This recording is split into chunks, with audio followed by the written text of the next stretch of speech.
श्री गणेशाय नमः। नमः शिवाय, नमः शिवाय, नमः शिवाय, नमः शिवाय। श्रावण मास महात्म्य अध्याय 6। सोमवार व्रत विधान। सनत कुमार बोले, हे भगवान, मैंने रविवार का हर्षकारक महात्म्य सुन लिया। अब आप श्रावण मास में सोमवार का महात्म्य मुझे बताइए। ईश्वर बोले, हे सनत कुमार, सूर्य मेरा नेत्र है, उसका महात्म्य इतना श्रेष्ठ है तो फिर उमा सहित सोम मेरे नाम वाले उस सोमवार का कहना ही क्या। उसका जो महात्म्य मेरे लिए वर्णन के योग्य है उसे मैं आपसे कहता हूँ। सोम चंद्रमा का नाम है और यह ब्राह्मणों का राजा है। यज्ञों का साधन भी सोम है।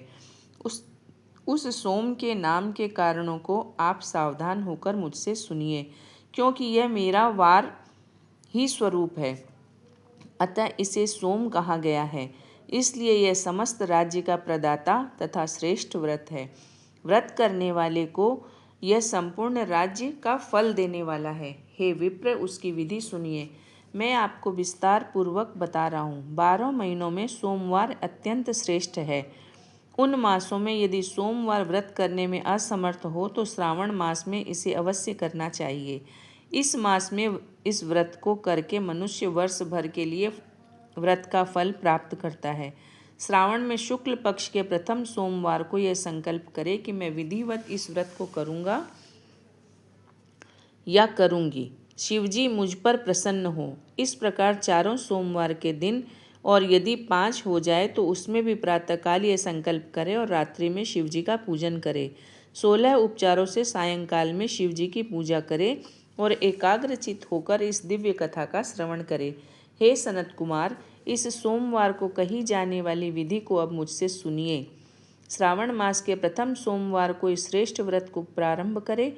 मनुष्य को चाहिए कि अच्छी तरह स्नान करके पवित्र होकर श्वेत वस्त्र धारण कर ले और काम, क्रोध, अहंकार, द्वेष, निंदा आदि का त्याग करके मालती, मल्लिका आदि श्वेत पुष्पों को लाए।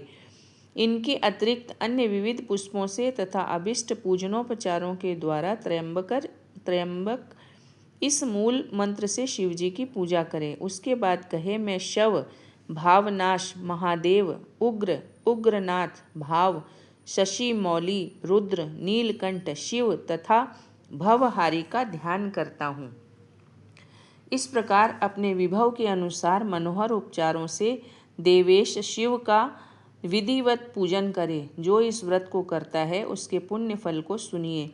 जो लोग सोमवार के दिन पार्वती सहित शिव की पूजा करते हैं वे पुनरावृत्ति से रहित अक्षय लोक प्राप्त करते हैं। हे सनत कुमार, इस मास में नक्त व्रत से जो पुण्य प्राप्त होता है उसे मैं संक्षेप में कहता हूँ।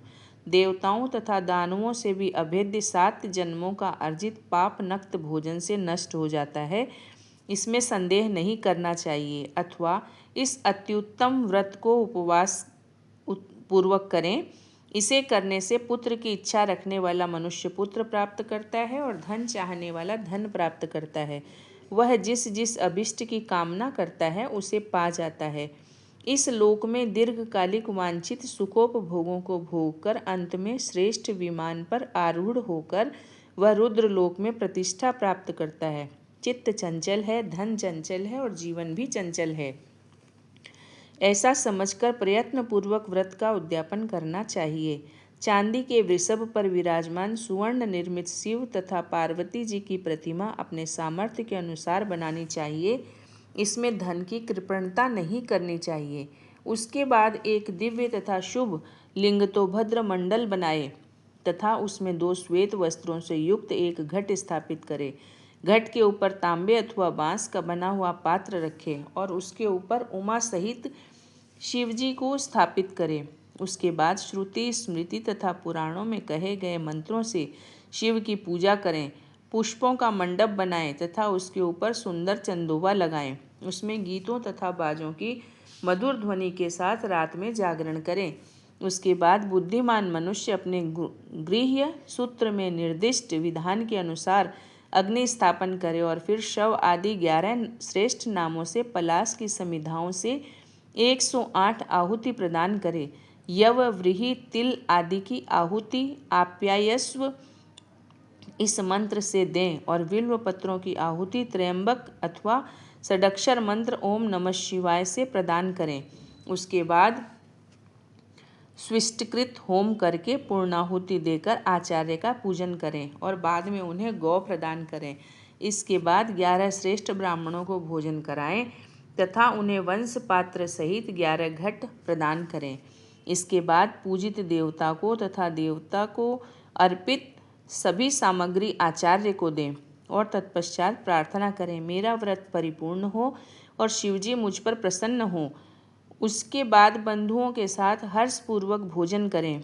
इसी विधान से जो मनुष्य व्रत को करता है वह जिस जिस अभिलषित वस्तु की कामना करता है उसे प्राप्त कर लेता है और अंत में शिवलोक को प्राप्त होकर उस लोक में पूजित होता है। हे सनत कुमार, सर्वप्रथम श्री कृष्ण ने इस मंगलकारी सोमवार व्रत को किया था।